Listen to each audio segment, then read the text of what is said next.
dans mon prochain bouquin, il y aura tout un passage justement sur la radicalité de 68. Il y a deux mai 68. Il y a le mai 68 capitaliste de la rénovation des mœurs, avec tout le truc débilisme des libertaires, nouveaux modes de vie à la Cohn-Bendit. Mais ça, bon, ça c'est ce qui est mis en marche aujourd'hui quand on retrace les événements. Mais la réalité, c'est les 10 millions de grévistes avec des comités d'occupation, une volonté radicale, une dynamique incendiaire, la contestation du monde de l'argent. Il y a donc toujours, quand il y a un mouvement radical, une fausse radicalité qui l'enveloppe pour le dénaturer, pour le diluer, l'amener sur des voies de garage. Donc à chaque fois qu'un événement subversif émerge, il y a une enveloppe de fausse subversion qui le décore pour le neutraliser et pour effectivement dégoupiller la subversion.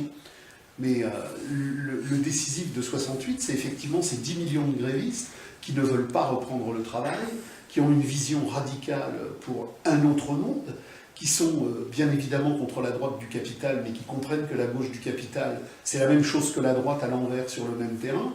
Donc on a eu en 68 une expérience radicale qui pendant plusieurs mois a mis en marche des millions de gens qui ont émancipé la parole collective et qui ont entrevu un autre monde.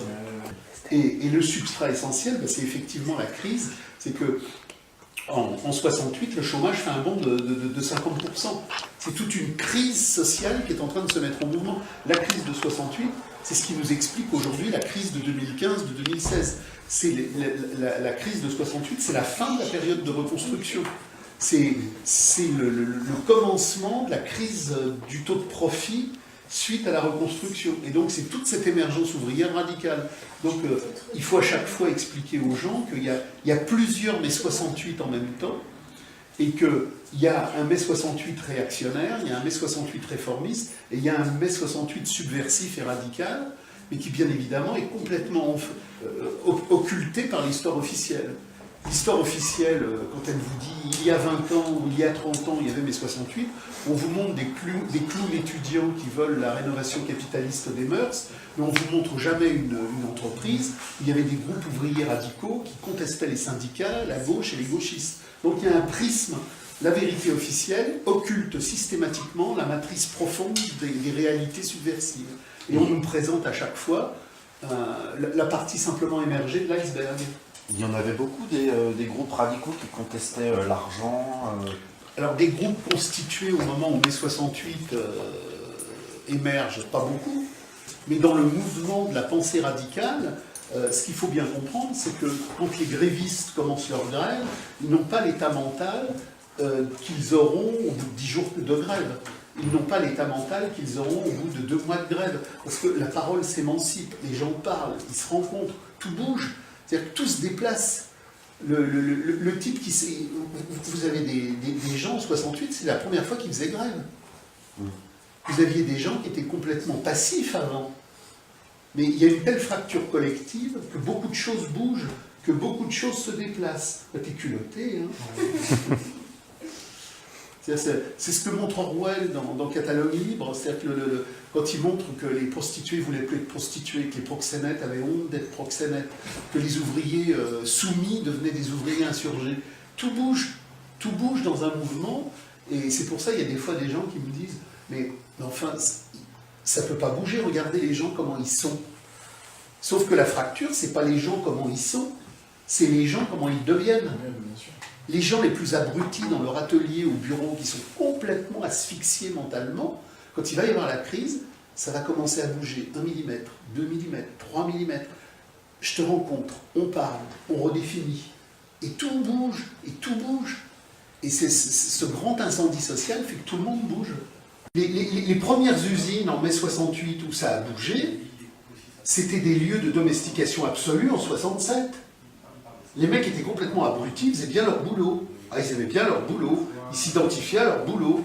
Et puis, les conditions objectives font que dans l'atelier où en 67, tout le monde était au garde à vous de la soumission, en 68, parce que les conditions objectives matricielles se sont retournées, les plus soumis, les plus domestiqués se sont mis à se dire, tiens, ça ne va pas. Alors c'est pas parce qu'il y a eu un catéchisme qui s'était répandu, c'était les conditions objectives. La pensée se retourne parce que les conditions objectives qui nous traversent nous retournent. Alors, je ne sais pas si certains d'entre vous ont lu le livre de Orwell, Catalogue libre. Alors, Orwell n'est pas un grand théoricien, mais c'est un homme d'action, et c'est un homme des compréhensions radicales. Quand vous lisez Catalogne libre, il y a... Alors ça, c'est intéressant pour le premier niveau du développement historique. Il arrive à Barcelone, et il est intégré dans des milices anti-staliniennes, anti-républicaines, mais en même temps anti-franquistes, qui sont des milices radicales, qui sont dans une mouvance qui va, dans toute la région d'Aragon, créer des communautés où l'argent va être aboli. Il arrive et il dit « J'ai vécu les plus beaux moments de ma vie, on n'avait rien, mais se mettait en marche une parole, une richesse de relations qui était incroyable. On voyait des prostituées cesser d'être des prostituées, on voyait des types qui avaient été des macros abominables se transformer.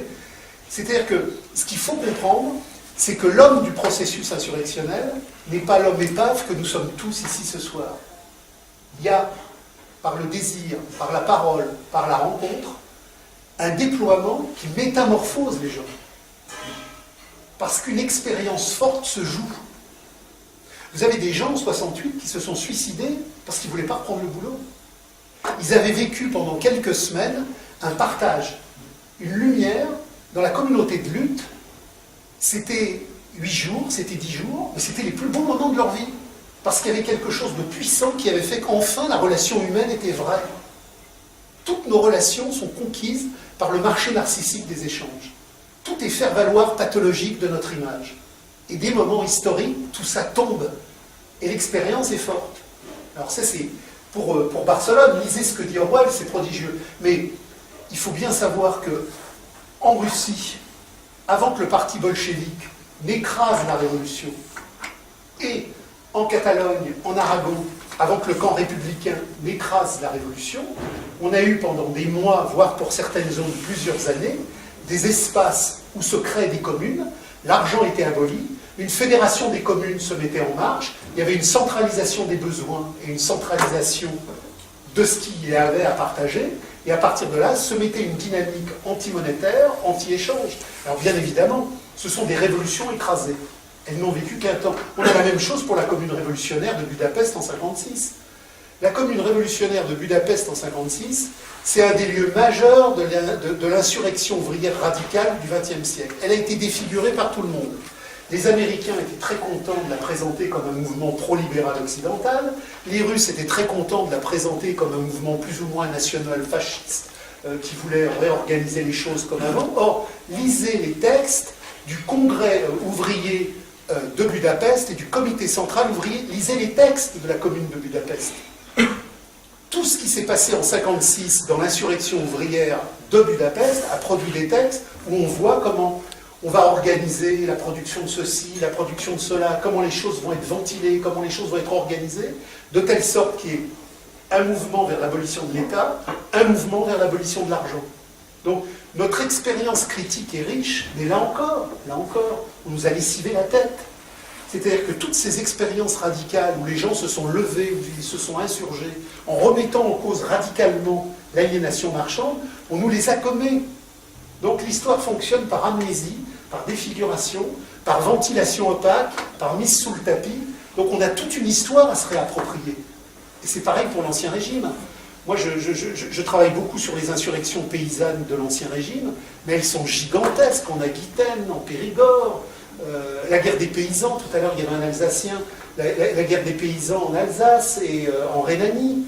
C'est-à-dire que c'est toute notre histoire multiséculaire, dans son pendant ouvrier comme dans son pendant paysan, est une insurrection massive qui n'a pas cessé depuis des siècles de réclamer l'abolition de l'État et l'abolition de l'argent. Simplement, le système aujourd'hui doit nous expliquer, et c'est ça le fétichisme de la marchandise. Qu'est-ce qui répond à la question du fétichisme de la marchandise? Le fétichisme de la marchandise chosifie la nature et naturalise les choses. Et pour naturaliser les choses, et pour chosifier la nature, il faut que tous ces mouvements où l'homme s'est levé soient oubliés et cachés. Donc on a toute une réappropriation historique. Nous ne connaissons pas notre généalogie historique réelle. Nous connaissons l'histoire des successions de domination républicaine, monarchique. Nous connaissons toutes les généalogies de notre oppression, mais nous ne connaissons pas les généalogies de notre insurrection. Or, nos arrière-grands-parents et nos arrière-arrière-arrière-grands-parents, sous l'Ancien Régime, ont pris les fourches et les faux, et sous la phase industrielle, ont pris parfois le fusil ou le pavé. On a une massive histoire à reprendre en main.